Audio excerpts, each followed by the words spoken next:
por cerca de 19 quilômetros, da pequena Dotã até Samaria, a capital do reino de Israel. Um profeta idoso, conduzindo milhares de soldados inimigos, cegos e vulneráveis, atravessando vales e colinas, até o coração do território adversário. Os caçadores, sendo conduzidos pelo caçado. Quando chegaram a Samaria, Eliseu fez outra oração. Senhor, abre os olhos destes homens para que vejam. A visão voltou. Os soldados piscaram, ajustaram os olhos à luz e perceberam onde estavam. Não em Dotã, não cercando uma cidade indefesa. Eles estavam dentro de Samaria, no meio da capital de Israel, cercados agora pelo exército do rei de Israel. A armadilha tinha virado ao avesso. Os cercadores estavam cercados. O rei de Israel viu a oportunidade e perguntou a Eliseu: Feri-los-ei? Feri-los-ei, meu pai? A repetição mostrava a ansiedade. Era a chance de eliminar uma grande parte do exército inimigo de uma só vez. Uma vitória fácil. Uma vingança pelos anos de guerra. Mas a resposta de Eliseu foi imediata.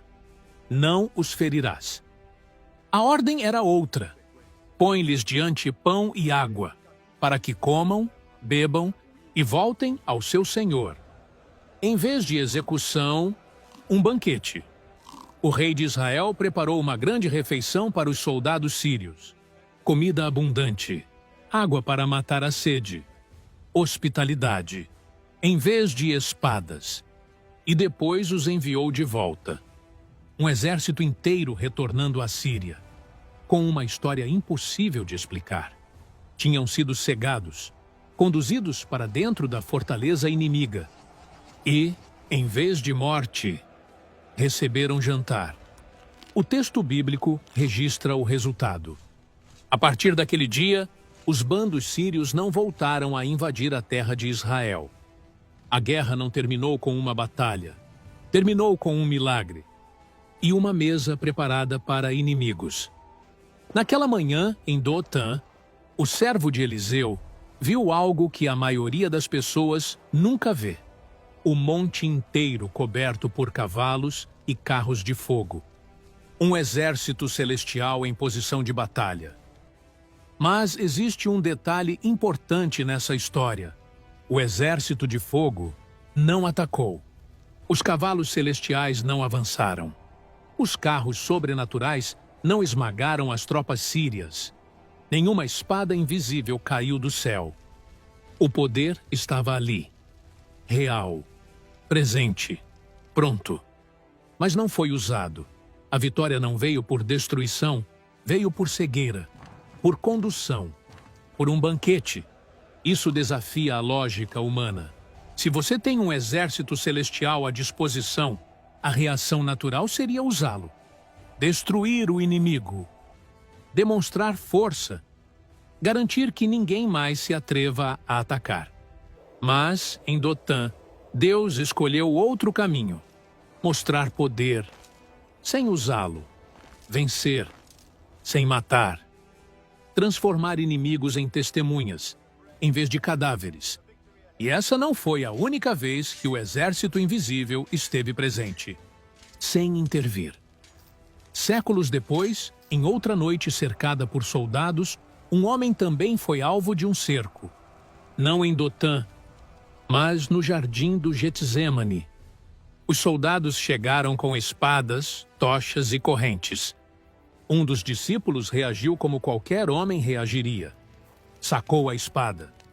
Mas a resposta de Jesus foi imediata. Guarde a espada. E então, ele disse algo que ecoa diretamente a história de Eliseu.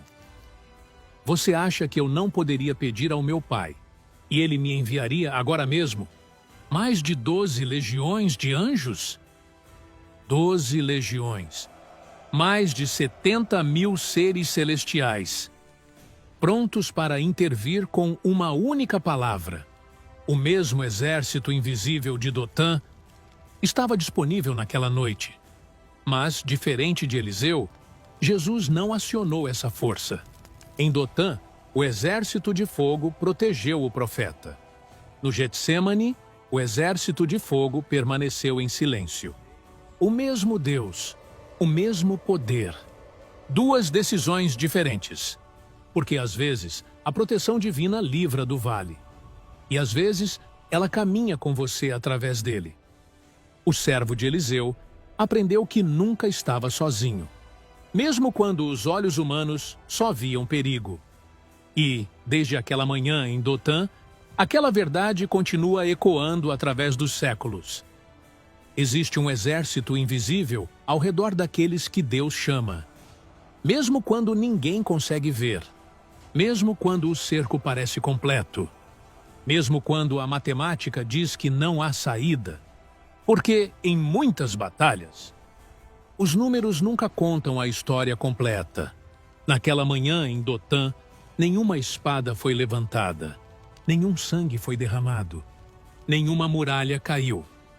Ainda assim, um exército inteiro voltou para casa derrotado.